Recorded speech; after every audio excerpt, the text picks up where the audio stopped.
கிறிஸ்து இயேசுவுக்குள்ள நான் சம்பூர்ணமா இருக்கிறேன். ஒருவேளை வியாதி இருக்கலாம், பலவீனம் இருக்கலாம், ஆனால் கர்த்தரை பொறுத்தளவில் உங்களை ஆரோக்கியம் உள்ளவர்களாய் கர்த்தர் பார்க்கிறார். கிறிஸ்துவுக்குள்ள உங்களை ஆரோக்கியமாக தான் அவர் வச்சிருக்கிறாரு. ஒருவேளை பணக்குறைவு, கடன் பிரச்சனை இருக்கலாம், ஆனால் கிறிஸ்துவுக்குள்ள நீங்க ஐஸ்வர்யவான்களா ஆக்கப்பட்டிருக்கிறீங்க. எத்தனை பேர் ஆமேன்? ஒருவேளை இல்லாமை, வறுமை, தரித்திரம் இருக்கலாம், ஆனால் கிறிஸ்துவுக்குள்ள நீங்க ஆசீர்வதிக்கப்பட்டவராக இருக்கிறீங்க. ஒருவேளை சில சாபங்கள் தொன்று தொட்டு வந்து கொண்டிருக்கலாம். அப்படி நீங்க தொன்று தொட்டு வந்திருக்கிறதே என்று சோர்ந்து போய் நிற்கிற நிலைமையில கர்த்தருடைய வார்த்தை சொல்லுகிறது, நீங்க கிறிஸ்துவுக்குள்ள ஆசீர்வதிக்கப்பட்டவராக இருக்கிறீங்க. நீங்க சபிக்கப்பட்டவர்கள் அல்ல, சாபத்திற்கு உட்பட்டவர்கள் அல்ல, ஆசீர்வதிக்கப்பட்டவர்கள்.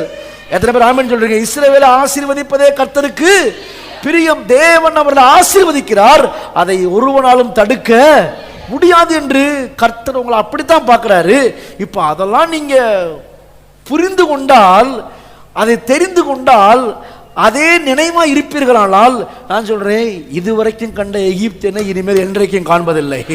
அது தொன்று தொட்டு வரட்டும், தொடர்ந்து வரட்டும். இயேசுவின் நாமத்தினால அது அங்கு நிறுத்தப்படும். நீதிமானுக்கு ஒரு கேடும் நன்மையும் கிருபையும் உன்னை. இதுவரைக்கும் தொண்டு தொட்டு வந்த சாபங்கள் உங்களை விட்டு விலகி ஓடி போகும். அதுக்கு பிறகு ஒன்று தொடருமா? என்ன தொடருங்க? நன்மையும் நன்மை செய்கிற கிருபையும். எப்ப வரைக்குங்க? என் மூச்சு இருக்கிற வரைக்கும்.